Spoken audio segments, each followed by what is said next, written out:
আজি অসম বিধানসভাত আমাৰ এডজৰ্ণমেণ্ট মোচন আছিলে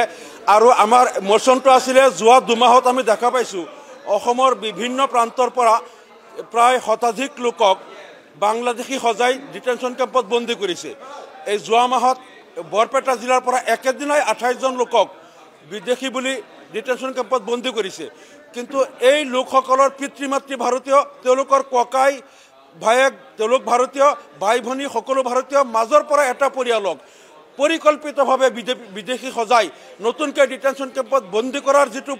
চৰকাৰৰ চক্ৰান্ত আৰম্ভ কৰিছে, আমি তাৰ বিৰুদ্ধে আজি এডজৰ্ণমেণ্ট মোচন আনিছিলোঁ। কিন্তু আজি দেখিলোঁ সদনত এটা নতুন ষ্টাইল লৈছে বিজেপি চৰকাৰে যে আমি এডজৰ্ণমেণ্ট মোচনটো উত্থাপন কৰাৰ পূৰ্বে বিজেপি দলৰ বিধায়কসকলে গৈ তেওঁলোকে এডজৰ্ণমেণ্ট বিচাৰি হাল্লা আৰম্ভ কৰি দিলে, যাতে আমাৰ এডজৰ্ণমেণ্ট মোচনটো আমি তাত ভালকৈ উপস্থাপন কৰিব নোৱাৰোঁ। গতিকে এই যে ষড়যন্ত্ৰ, এই চক্ৰান্তটো হ'ল একমাত্ৰ আমাৰ বিৰোধীৰ যিটো বাক স্বাধীনতা আৰু আমি যিটো আমাৰ যিটো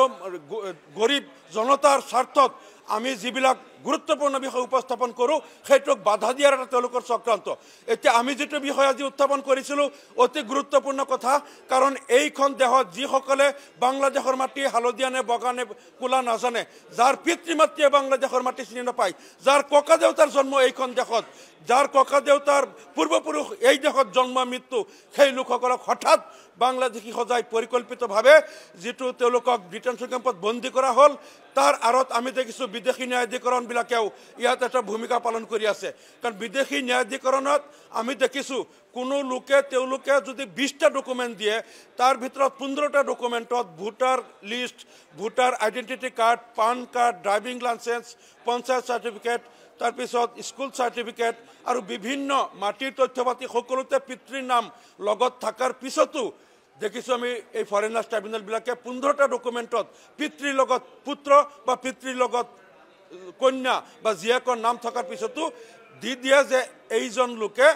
তেওঁৰ প্ৰজেক্টেড ফাদাৰৰ লগত, প্ৰজেক্টেড ফাদাৰ বুলি কয় যে he or she could not establish relationship with his projected father বুলি কৈ এটা সহজ বাক্যত সকলোকে বিদেশী বনাই দিয়ে, যাৰ পিতৃ মাতৃও ভাৰতীয় নাগৰিক, ককা দেউতাৰ ভাৰতৰ নাগৰিক। গতিকে এই যে চক্ৰান্তটো আৰম্ভ হৈছে পৰিকল্পিতভাৱে এটা জনগোষ্ঠীক নিঃস্ব কৰাৰ কাৰণে, এটা জনগোষ্ঠীৰ লোকক সাংবিধানিক গণতান্ত্ৰিক অধিকাৰৰ পৰা বঞ্চিত কৰাৰ কাৰণে, এটা জনগোষ্ঠীক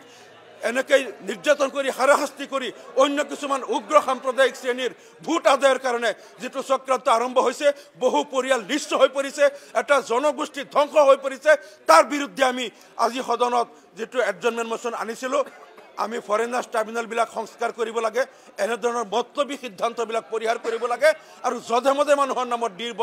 ডিৰ চিহ্ন লগোৱা আৰু যধে মধে মানুহক ডিটেনশ্যন কেম্পত বন্দী কৰা এইবিলাক বন্ধ কৰিব লাগে। সেইটো আমাৰ দাবী থাকিব। আজি যদিও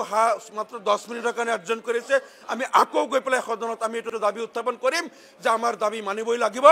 আৰু বিজেপি দলে যিটো চক্ৰান্ত কৰিছে যে আমাৰ এই দাবীটো, আমাৰ আৱাজটো বন্ধ কৰিবলৈ, সেইটো আমি যিকোনো প্ৰকাৰে উফৰাই তুলিম, প্ৰয়োজন সাপেক্ষে আমি এইটো গণ আন্দোলন গঢ়ি তুলিম।